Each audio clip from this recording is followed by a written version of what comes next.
येणाऱ्या वर्षाला एकच विनंती, या सरत्या वर्षासारखं भरकन निघून जाऊ नकोस. थोडासा हळू चाल, कारण हळू चालणाऱ्या गोष्टींकडे लक्ष लागतं आणि त्याच गोष्टी आठवणीत राहतात. या सरत्या वर्षाने खूप घाई केली, तशी घाई तू करू नकोस.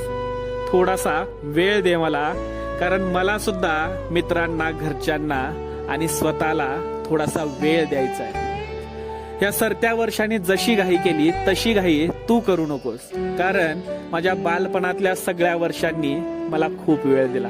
कारण त्यांनी वेळ दिला म्हणून ते मला आठवणीत आहेत. माझं बालपण मला आठवणीत आहे. आणि या सरत्या वर्षाने खूप घाई केली. तो आला आणि भरकन निघून गेला. त्यामुळे हे सरतं वर्ष माझ्या आठवणीत राहील का नाही याची शंका आहे मला. म्हणूनच म्हणतोय, हळूवार निघून जा, वेळ द्या आम्हाला, म्हणजे तू